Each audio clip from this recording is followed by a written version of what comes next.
Alors, nous allons donc répondre à la première question. Nous allons voir maintenant la deuxième question, déterminer la tendance par la moyenne mobile et reporter-la sur le graphique. Alors, donc, je reviens à mes données. Je vais calculer la moyenne mobile et après je vais la mettre sur le graphique. Donc, commençons par le calcul. Donc, moyenne mobile, donc je vais l'appeler MM.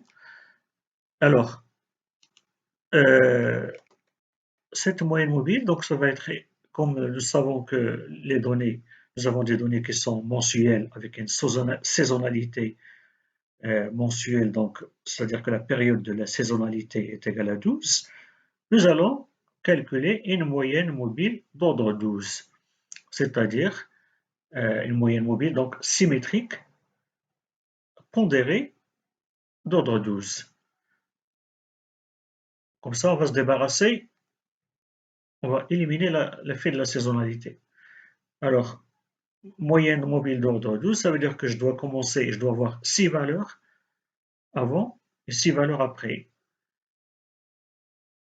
Donc, je dois commencer donc je dois commencer en juillet, comme ça j'ai 6 valeurs avant, et je dois avoir 6 valeurs après, donc je vais aller jusqu'à janvier de l'année 1950. Alors, donc la moyenne mobile correspondant au mois de juillet, il va être égal à, je vais introduire la formule, égale à, donc je vais ouvrir la parenthèse, la première, je vais sélectionner donc les valeurs, donc la première c'est 12, mais la première, elle doit être divisée par 2. Première observation, donc divisée par 2, je vais pondérer, plus toutes les autres valeurs. Les 11 que vous avez ici ne sont pas divisées par 2, doivent être prises en entier, alors que le mois de janvier, le dernier mois de janvier de l'année d'après, sera aussi divisé par 2. D'accord? Alors comment faire pour écrire ça? Ben, je peux écrire plus ça, plus ça, plus ça, plus ça, mais ça doit être long. Je peux écrire sous cette forme. Donc plus somme, j'utilise la fonction somme, entre parenthèses. Euh, je sélectionne donc le premier jusqu'en décembre. C13 donc jusqu'à C3 jusqu'à C13, ferme la parenthèse, plus la dernière, donc c'est 14 divisé par 2, et je ferme la parenthèse. Donc ça c'est la somme. Alors n'oubliez pas, donc on va diviser par 12 pour faire la moyenne. Donc c'est une moyenne, donc pondérée, C2, vous voyez ici les couleurs, C2 divisé par 2, la somme de toutes les valeurs, et C14 divisé par 2. Et le tout doit être divisé par 12. Voilà la moyenne mobile correspondant au mois de juillet. Donc je vais arrondir un petit peu. On va se limiter à un seul chiffre après la virgule. Je vais centrer et voilà ma moyenne mobile. Alors une fois que j'ai calculé la première moyenne mobile, je vais tout simplement copier-coller la formule sur les autres mois en veillant à laisser, à s'arrêter donc pas à la fin de la série, mais en laissant 6 valeurs après, 6 mois après. C'est-à-dire, je dois m'arrêter en juin 1959. D'accord? Je vais aller comme ça, donc je vais cliquer sur le petit carré, je vais tirer. Donc attention, donc pour faire glisser, donc vous sélectionnez le petit carré que vous avez ici, vous mettez la croix sur le petit carré ici, comme ça vous faites glisser.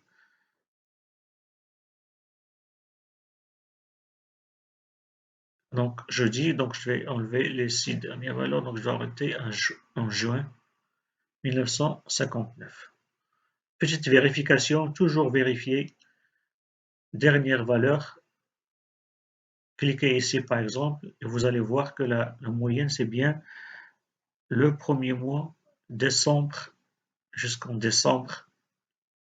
Le 1er décembre est divisé par 2, les 2 mois de décembre sont divisés par 2, les autres mois sont pris en entier. D'accord? Voilà ma moyenne mobile pour la série. Donc la deuxième étape, c'est de reprendre cette série, l'ajouter au graphique. Alors pour ce, je reprends. Donc je vais clic droit, sélectionner les données, ajouter,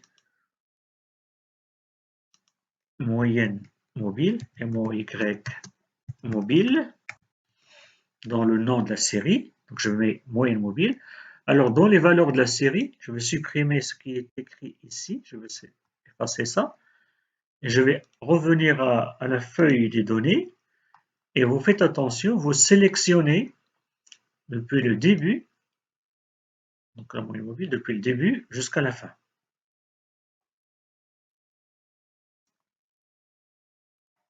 Je reviens, je complète et je mets OK. Voilà ma série, ma moyenne mobile qui est ajoutée au graphique. Alors, je vais ajouter la légende. Je vais agrandir un petit peu ici. Je vais ajouter la légende pour maintenant, comme mon graphique contient 2 courbes, il faut que je sache un peu à quoi ça correspond chacune des 2 courbes. Donc, je vais aller dans création, ajouter un élément au graphique. Je vais aller dans la légende en bas.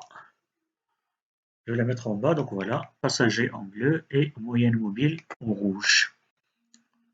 OK? Voilà, ma moyenne mobile qui me reflète bien la tendance croissante de nombre de passagers dans les lignes aériennes internationales. OK? Donc sans aucun modèle, c'est juste donc une manière mécanique, un calcul mécanique de la moyenne qui suit l'évolution de la série. Voilà, donc j'ai répondu à la deuxième question concernant la moyenne mobile.